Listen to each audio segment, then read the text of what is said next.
My name is Bibek Adhikari. I am your English instructor. In today's class, we are going to solve the reading portion of Unit 11, that is Parents. So, let's begin. We are now going to start the reading portion of Unit 11, that is Expressing Preferences. The title of the story is Parents, so let's begin. Dad, I'm going to meet my email friend. When? I asked. Now. I'm coming with you. No, I'm going alone. Look, Anuza. You're obsessed, Dad. Nothing is going to happen to me. Anuza, my daughter, is only 13. She spends most of her time on computer chatting with her friends and sending emails. She has many e-friends. A couple of days ago, she told me about her new e-friend. She's 12 and Anuza is very fond of her. And now she's going to meet her. I warned her about bad people who fake themselves as teenagers, chat with girls like her and seek opportunities to take advantage of innocent girls.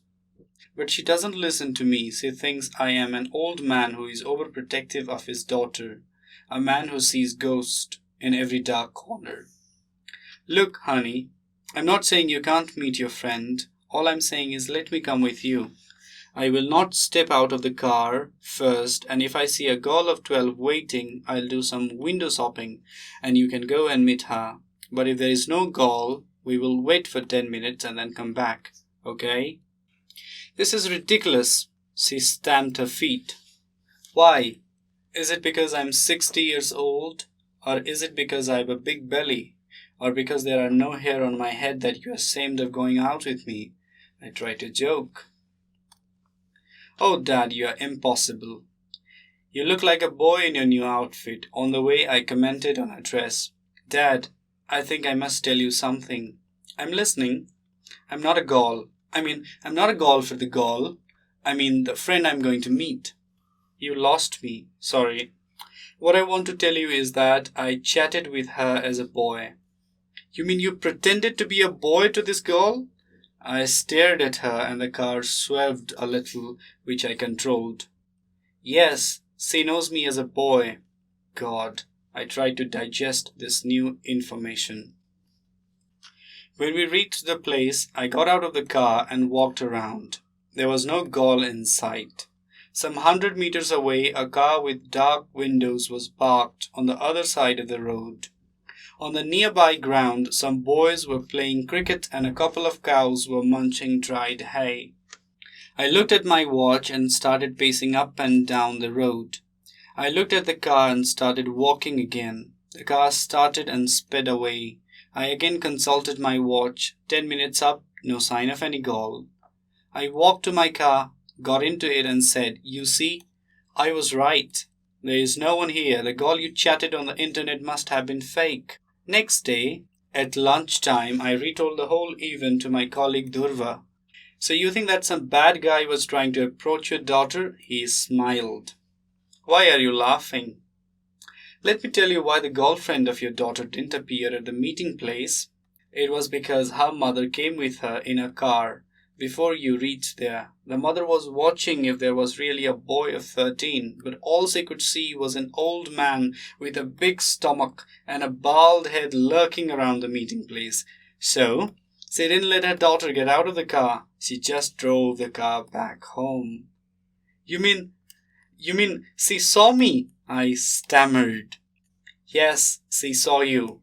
Do you know what she said about you? He laughed. She said that she saw a lecherous old man with an evil leer on his face. So that is the end of reading portion. Let's go to the exercise section.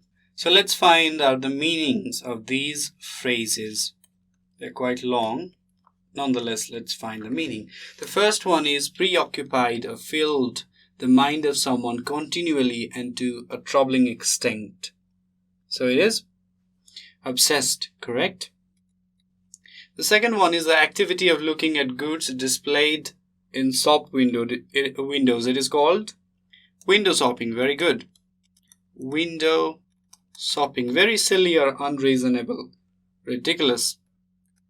A large belly. What is a large belly? Stomach. Large belly is a stomach. So let's go and find out the meanings of other words. So let's find out the meaning of these phrases. The first one is changed or caused to change abruptly, especially the direction. So what is the meaning? It is swerved, something like that. Hiding so as to wait in ambush for someone or something. What is it called? So it is lurking. Very good. Having or showing offensive desire. What is it? It is evil. Finally, spoke with sudden involuntary pauses, repeating the initial letters of the words. So it is stammering or stammered. So that's it. Let's go to the reading comprehension part. So reading comprehension, we have very simple questions like read the extracts given below and answer the questions. I'm not going to do that. I think you can do that easily. Like things like who said this to whom and why does the speaker try to say that and what does he or she refer, so what happens afterwards. You can do things like that. Let's go to the second number, that is answer question. So the first three questions are pretty easy. Where is Anuja going? What was her father's suggestion? Why did Anuja tell her secret to her father and things like that? So let's find a tricky question first.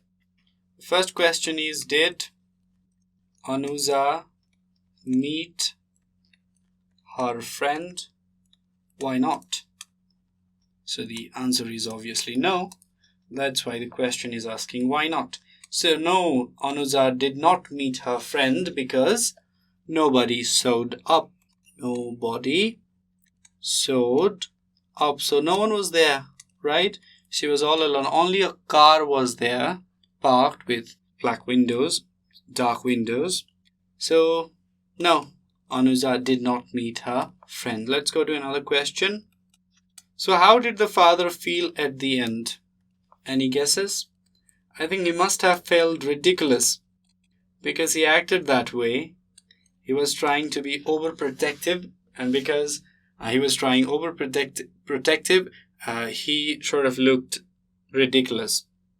So how did the father feel? Maybe he felt funny in the end because he finally found out the truth that the girl was a girl, but somebody else was there watching him. And that was the start of all the miscommunication, misapprehension, right? So he must have felt ridiculous, funny, and like that. All right? Let's go and answer all the questions. Number G. So the question is, who do you think is cleverer? Who is more? Who is cleverer? That is the question. Anuja's father or the mother of Anuja's friend?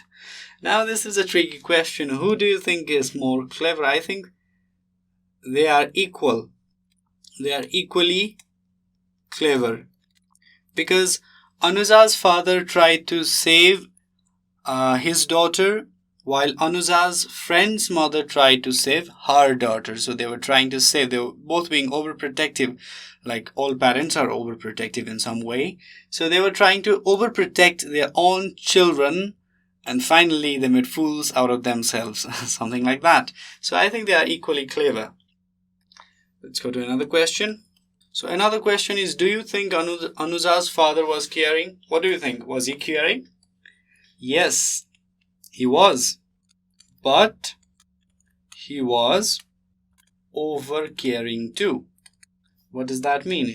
So he used to overprotect Anuja every time. That's why he was over-caring. Right? There are other questions like write down the major traits or characteristics of Anuja's father. I think you can do that. Right? And ordering of the sentences is also very easy. I'm leaving those questions to you. Let's go to another section. With this, we have come to end of today's class, and I'm going to give you some homework, like always. Your homework is, so this is your homework. I want you to think of that situation when you actually become a parent, right? Now, in that situation, how would you make sure that your child is not in danger? What are the possible measures that you can take in that situation? Now, imagine this is all about, what is this all about? This is all about imagination, correct? This is all about imagination. Imagination that is really significant in this exercise. So imagine that you have a child Now you are trying to be protective. Now you are trying to be in such a situation where your child is not in danger. Now how would you act? That is the question. Write about it.